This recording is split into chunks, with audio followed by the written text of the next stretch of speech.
జై శ్రీరామ్.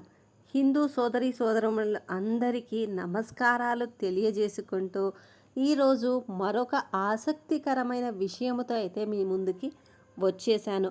వీడియో చాలా ఇంట్రెస్టింగ్గా ఉండబోతోంది, ఇన్ఫర్మేటివ్గా ఉండబోతోంది. కాబట్టి దయచేసి ఫుల్ వీడియో ఎక్కడ స్కిప్ చేయకుండా చూసి మీ యొక్క ఆదరణను జై శ్రీరామ్ అనే కమెంట్ రూపంలో కింద తెలియజేయండి. ఇక లేట్ చేయకుండా వీడియో స్టార్ట్ చేసేద్దాం. హలో ఫ్రెండ్స్, రామాయణ ఇతిహాస గ్రంథాన్ని చదవకపోయినా కథ తెలియని వారు మాత్రం ఎవ్వరూ ఉండరు. భారతీయులలో రామాయణం తెలియని వారు ఉండడం అనేది అరుదే అని చెప్పాలి. ధర్మ సూక్ష్మాలు అందరికీ తెలియవు అని, అవి ఎంతో సంక్లిష్టంగా ఉంటాయి కనుక తెలియవు. కానీ సీతారాముల గాథ అందరూ ఎరిగినవారే. అయితే శ్రీరాముడి అవతారం చాలించిన తరువాత అయోధ్యను పరిపాలించిన వారు ఎవరు?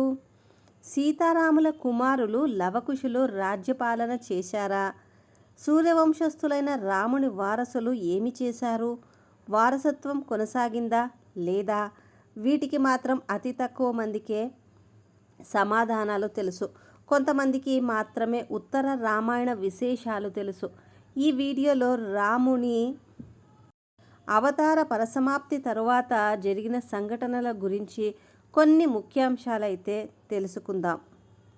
కాబట్టి ఫ్రెండ్స్, వీడియో చాలా ఇంట్రెస్టింగ్గా ఉండబోతోంది. కాబట్టి ఎక్కడా స్కిప్ చేయకుండా మీ పిల్లలతో పాటు విని వాళ్లకు కూడా తెలియజేయండి. రామరావణ యుద్ధానంతరం రాముడు, సీత, లక్ష్మణుడు, ఆంజనేయుడు ఇంకా మిగతా పరివారం అయోధ్యకు తిరిగి వచ్చారు. అయితే శ్రీరాముడు ప్రజల మాట కోసం సీతాదేవిని అడవుల్లో విడిచిపెట్టాడు. ఆమె వాల్మీకి ఆశ్రమంకి చేరుకుంది. అక్కడే సీతారాముల సంతానం లవకుశులు జన్మించారు. అక్కడే పెరుగుతూ విద్యాబుద్ధులు నేర్చుకున్నారు. కేవలం ప్రజల కోసం అలా చేసిన రాముని మనసులో సీతమ్మ మాత్రమే కొలువు తీరి ఉండగా మారు వివాహం తలంపు కూడా చేయలేదు. రాముడు యజ్ఞ సమయంలో ధర్మపత్ని సమేతంగా క్రతువు నిర్వహించాల్సి ఉండగా సీతాదేవి యొక్క బంగారు విగ్రహాన్ని చేయించి ప్రక్కనే తాను కూర్చుండి ధర్మం నిర్వర్తించాడు. బంగారాన్ని పరమ పవిత్రమైనదిగా భావిస్తారు కనుకనే ఆ ఏర్పాటు. సరే, ఇంతకీ రాజ్యాన్ని వదిలిపెట్టిన రాముని తర్వాత రాజ్య నిర్వహణ ఎవరు చేశారు అనేగా మన సందేహం. రాముడు రాజ్యం విడిచి వెళ్ళాక కుశుడు అయోధ్యకు వచ్చాడు. రాజ్యభారం వహించాడు. కుముద్వతి అనే యువతితో అతని వివాహం జరిగింది. వారికి అదితి అనే కుమారుడు జన్మించాడు. అదితికి నిషాధుడు, నిషాధుడికి నరుడు, నరునికి నవుడు జన్మించారు. రాజ్యపాలన చేశారు.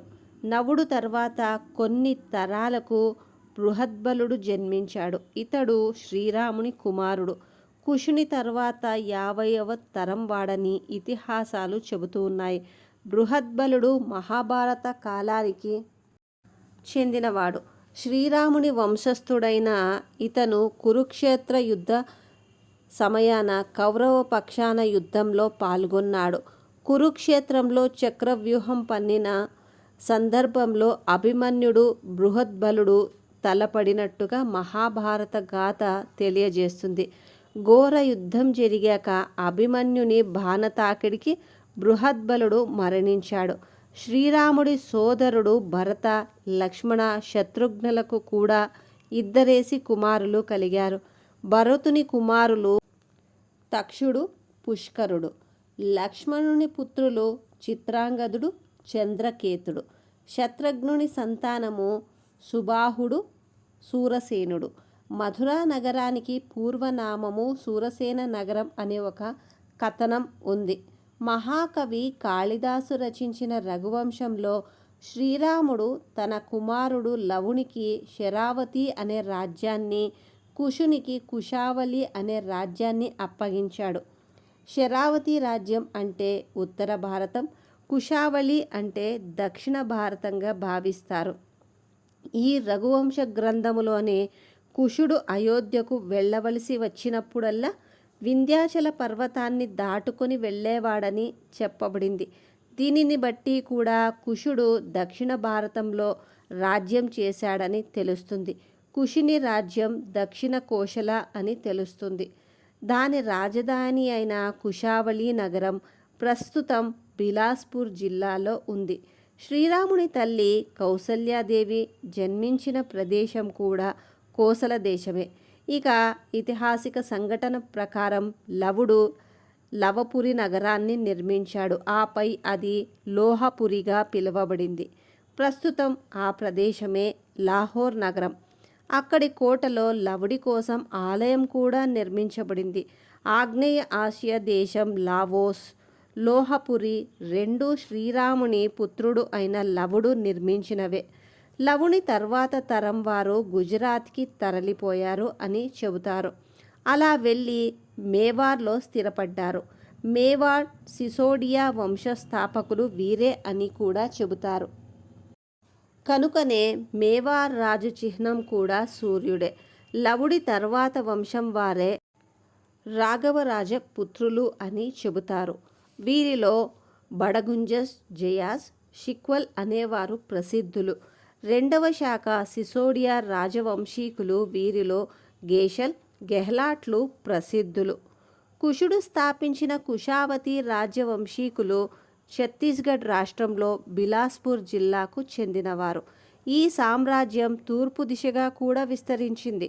భారతదేశానికి తూర్పున ఉన్న థాయిలాండ్ రాజులు కుషుని వంశస్థులే అని ఒక అభిప్రాయం కూడా ఉంది. ఒక ప్రత్యేక గౌరవ ఉత్సవంలో థాయ్ రాజులకు రామా అనే బిరుదనామాన్ని ఇస్తారట. ఇప్పటికే కొనసాగుతూ ఉంది ఈ ఆచారం. కుషుని వారసులుగా కచ్చపు రాజపుత్ర వంశం కొనసాగింది. మౌర్య, సైని అనే సాంప్రదాయాలు కూడా స్థాపించబడ్డాయి. ఈ విషయాలతో పాటు జేపీ మిత్తల్ పుస్తకం హిస్టరీ ఆఫ్ ఏన్షియంట్ ఇండియా, దీంట్లో కుషుని మరణం ఒక రాక్షసుని మూలంగా సంభవించబడినట్టు చెప్పడం జరిగింది. లవకుశులలో కుషుని వంశమే తరతరాలకు కొనసాగినట్టు చరిత్రకారులు చెబుతున్నారు. పురాణాలలో 30 మంది సూర్యవంశం రాజుల ప్రస్తావనలు ఉన్నాయి. వీటిలో గౌతమ బుద్ధుని ప్రస్తావన కూడా ఉంది. సూర్యవంశపు రాజుల్లో సుమతుణ్ణి చిట్ట చివరి రాజుగా భావిస్తున్నారు. సుమితుడు నందవంశపు రాజు పద్మనందుని చేతిలో ఓటమి పాలై అయోధ్య కోల్పోయాడు. ఈ సమయాన్ని సుమారుగా క్రీస్తు పూర్వం 362 నుంచి 420 మధ్య కాలంగా పేర్కొంటారు. ఈ విషయమై భారత సుప్రీంకోర్టు 2019లో ఒక ప్రశ్నను లేవనెత్తింది. అది ఏమిటంటే, ఈనాటికి రాముని వంశంలో వారు ఎవరైనా ఉన్నారా అని భారత సర్వోన్నత న్యాయస్థానం వెళ్ళబుచ్చిన సందేహానికి జవాబుగా జైపూర్ రాజు కుటుంబీకురాలైన దియా కుమారి కొన్ని ఆధారపత్రాలను న్యాయస్థానానికి అందించారు. వాటిలో అయోధ్యను పరిపాలించిన రాజుల కాలానుగుణంగా వివరాలు ఉన్నాయి. అలా రాముని వంశస్థులుగా 289వ రాజుగా జైపూర్కి చెందిన సవాయి జైసింహ్ను పేరు రాయబడి ఉంది. రాముని వంశంలో 307వ వ్యక్తిగా దియా కుమారి తండ్రి అయిన మహారాజా భవానీ సింగ్ పేరు రాసి ఉంది. ఇలా శ్రీరాముని వంశస్థులు ఈనాటికి ఉన్నారని తెలుస్తుంది. ఇక ముందు కూడా ఈ వంశక్రమం కొనసాగుతుంది. అంతెందుకు, భారతీయులలో కూడా రాముని అంశ ప్రవహిస్తూనే ఉంటుంది. మనది అఖండ భారతదేశం. ప్రతి భారతీయుడు ఆ శ్రీరాముడి యొక్క వారసుడే అని అనుకుంటే భారతదేశం యొక్క ఖ్యాతి అజరామరం అవుతుంది. ఈ వీడియో గురించి మీరేమనుకుంటున్నారు అనేది నాకు కింద కమెంట్ రూపంలో తెలియచేయండి. జై శ్రీరామ్.